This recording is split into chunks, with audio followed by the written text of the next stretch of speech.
मैं वक्ता कोई नहीं हूँ, पर दिल में आती है वो कह देता हूँ। पहली बात हमको ये सोचनी पड़ेगी, कुछ चंद आदमी हैं, कुछ लोग हैं, कुछ जुड़े हुए हैं इस मुहिम से, और आज मेवात में जो नशा है ये बिल्कुल एक जहर बन चुका है। और ऐसा हो गया कि अगर वाकई में अगर इस पर हमने गौर नहीं किया तो फिर हम इसको रोक नहीं पाएंगे। ये तो हो गई इस बात की। ये तो ऐसे हो गया कि जैसे अंग्रेजों के ज़माने में कोई आदमी ये सोच ले कि आपको आज़ाद होना है, उसकी सोच कर ले, और वो रखा था। अगर उस टाइम पे भगत सिंह हो, अशफाक उल्लाह हो, चाहे क्या नाम जो भी वहाँ उस टाइम के नौजवान जिनके 22-23 साल की उम्र, वो अगर उन्हें छोड़ो ना यार हम तो क्या हो जाएंगे, जबकि उन्होंने हंसते हुए कहा माफ़ी मांग लो और तुम्हें छोड़ दिया जाएगा। नहीं, उनको ये पता था कि तुम्हारी कुर्बानी से देश में नई चिंगारी होगी और आज़ाद होगा। अगर वो अपनी कुर्बानी ना देते तो शायद हम आज आज़ाद ना होते। उनकी चिंगारी से आज आज़ाद उस देश में बैठे हैं। आज जो भाई, चाहे इसमें तैयब घासेड़िया जी हों, चाहे मौलाना याह्या करीमी साहब हों, चाहे और साथी हैं जो इसमें एक चिंगारी का काम कर रहे हैं, जो घर घर जाके अपना टाइम लगा के जो इसमें कर रहे हैं, भले ही से इनको ये नजर ना आए लेकिन इसका असर जो है दूर तक दिखेगा। और एक दिन उम्मीद है इंशाअल्लाह कि ये मेवात जो है जरूर नशा मुक्त होगा। लेकिन इसके साथ कुछ चीजें हैं हमारे पास, क्योंकि उसका एक असर दिखता है। अगर उसका असर थोड़ा जल्दी दिखने लग जाए, खासतौर पे डिप्टी साहब बैठे जो एसपी साहब आएंगे, हम उनको भी देखेंगे।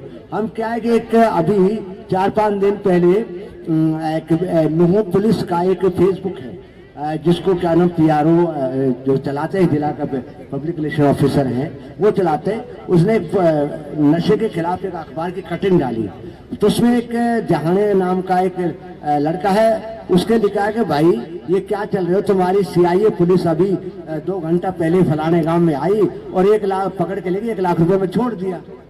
उसने लिखा तो उसको तस्दीक के लिए बुलाना चाहिए था। अगर ऐसा हो रहा है तो फिर ये मत करना कि हम रोक पाएंगे। इसका मतलब ये है कि ये तो और डकैती के रास्ते खुल रहे हैं। एक बार एक अभी 14 घंटे पहले अपने अशरफ ठेक गाँव के, तो उन्होंने फेसबुक पे पोस्ट लिखी है जिसके मेरे पास है, और उन्होंने लिखा है कि अभी एक टीम आई थी नारकोटिक की, वो हमारे गांव में आई और वहाँ एक गरीब आदमी से जो कैंसर का पीड़ित है और उससे कुछ नहीं मिला तो उसे 50,000 रुपये लेके चली गई।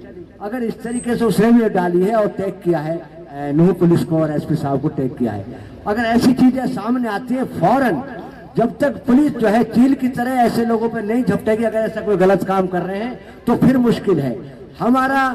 इसको तब हम रोक लगा सकते हैं कि जब हम जैसे ही सूचना मिले फौरन, चाहे यूनुस अलवी ही क्यों ना हो, अगर उसमें वो हो उस पर कार्रवाई होनी चाहिए। कोई बड़ा से बड़ा हो, छोटा से छोटा हो, अगर ऐसा आदमी तुरंत कार्रवाई होगी तो आम आदमी भी जुड़ जाएगा। ना तो ये सोचेंगे यार ये तो जो है ना उनको डबल हिसाब हो गया है। तो मेरा कहने का मतलब ये है कि भाइयों, नशा के चाहे कोई प्रशासन करे ना करे, ये तो अच्छी बात है कि प्रशासन ने शुरू किया है, ये हम लोगों को शुरू करना चाहिए। क्यों? क्योंकि उलेमा बैठे हैं, उनके सामने दीनी बात मुझे नहीं करना चाहिए, लेकिन जब इस्लाम का आगाज हुआ, इस्लाम धर्म तो बहुत पुराना है, बहुत हम कहते हैं ना कि मोहम्मद को इस्लाम का जो है ना फाउंडर कहते हैं, वो फाउंडर नहीं है। इस्लाम धर्म तो दादा आदम अलैहिस्सलाम से लेकर नूह अलैहिस्सलाम से लेकर सारे चलता है। खाली तो वो एक पैगंबर थे, इस्लाम के पैगंबर थे, उनकी बातों करने आए। तो जब आपने इस्लाम धर्म का फैलाया तो उस टाइम शराब आम थी, आपने प्रचार किया, शाम सब पीते थे, सारे काम करते थे, यानी शराब पी के नमाज पढ़ते थे। जब अल्लाह की तरफ से हुक्म आ गया तो भाई अब शराब नहीं पीना है, जबकि नशा था, तो बताते आलिम बताते हैं और कुरान हदीस की उससे बताते हैं कि जो शराब था मदीना की और जो गलियों में ऐसा बह रहा था कि जैसे नदियाँ बह रही। फिर उन्होंने शराब को तलाक दिया।